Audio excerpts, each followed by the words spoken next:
আজও একটা দারুণ রেসিপি নিয়ে এসেছি। আজ আমি পাতিলাও সিল্কা দিয়ে মাছের রেসিপি বানিয়ে দেখাবো। তো আমি কুচি কুচি করে কেটে নিয়েছি। আমি ঠান্ডা জলের মধ্যে পাতিলাও সিল্কাগুলো রেখেছিলাম কালারটা সুন্দর থাকার জন্য, আর অনেক কিন্তু তাজা হয়ে গেছে। তো কাটা আমার হয়ে গেছে। এবার আলু আমি কুচি কুচি করে কেটে নিয়েছি। পিডিএফ কোন চ্যানেল থেকে সবাইকে স্বাগত জানাই। অনেকে কিন্তু পাতিলাও খান, কিন্তু পাতিলাওর সিল্কাগুলো ফেলে দেন।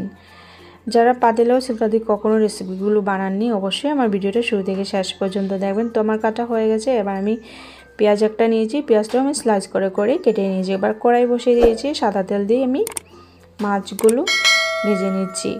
তো মাছের মধ্যে নুন আর হলুদটা ভালোভাবে লাগিয়ে নিয়েছিলাম, ওইগুলো আমি দিয়ে দিয়েছি। আমি রুই মাছ দিয়ে করে নিচ্ছি, এটা যে কোনো মাছ দিয়ে কিন্তু করা যাবে। তো এবার আমি পাল্টে নিচ্ছি। আমার চ্যানেলে যদি নতুন হয়ে থাকেন অবশ্যই আমার চ্যানেলটাকে সাবস্ক্রাইব করে নেবেন। তো লাল করে বেছে নিয়েছি, এবার আমি উঠিয়ে নিচ্ছি। এবার কেটে রাখা পেঁয়াজগুলো দিয়ে দিয়েছি। এবার পেঁয়াজ আমি ভালোভাবে বেছে নেব। পাতিলাওর সিল্কা দিয়ে মাছের রেসিপিটা কিন্তু ঝটপটও হয়ে যায়, আর বানাতেও কিন্তু অনেক সহজ, আর খেতেও কিন্তু অনেক সুস্বাদু।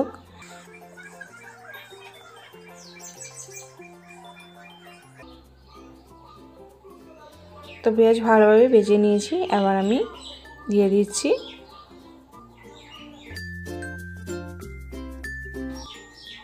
এবার ভালোভাবে নাড়িয়ে নিচ্ছি। এবার পরিমাণ মতো নুনটা দিয়েও আবার ভালোভাবে নাড়িয়ে নিচ্ছি।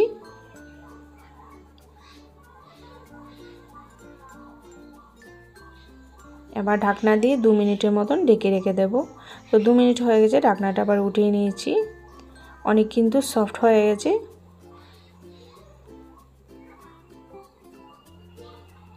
এবার আধা চামচ হলুদ গুঁড়ো, আধা চামচ জিরে গুঁড়ো, আধা চামচ ধনিয়া গুঁড়ো, আধা চামচ লাল লঙ্কার গুঁড়ো, কাঁচা লঙ্কা বাটা, ঝালটা আর মশলাটা আপনার পছন্দ অনুযায়ী দিয়ে করে নেবেন। এবার ভালোভাবে কষিয়ে নিচ্ছি। রেসিপিটা যদি দেখে ভালো লাগে তো অবশ্যই একটা লাইক করবেন, শেয়ার করবেন, আমার চ্যানেলটাকে সাবস্ক্রাইব করে নেবেন, আর বেল আইকনটা অন করে রাখবেন পরবর্তী ভিডিওগুলো পাওয়ার জন্য।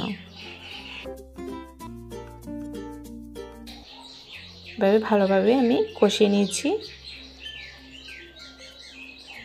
তো কষানো হয়ে গেছে, এবার আমি জল দিয়ে দিয়েছি। ঝোলটাও কিন্তু আপনার পছন্দ অনুযায়ী, কিন্তু আমি মাখাই করব। এবার মাছগুলো দিয়ে দিচ্ছি।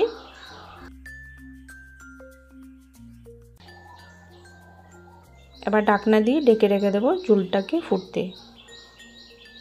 তো ঝোল ভালোভাবে ফুটে গেছে, আর মোটামুটি শুকিয়েও গিয়েছে।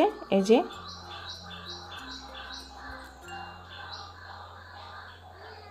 তো হয়ে গেছে, এবার আমি উঠে নিয়েছি।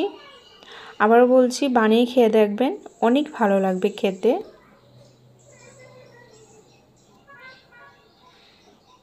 কালারটাও অনেক সুন্দর এসেছে।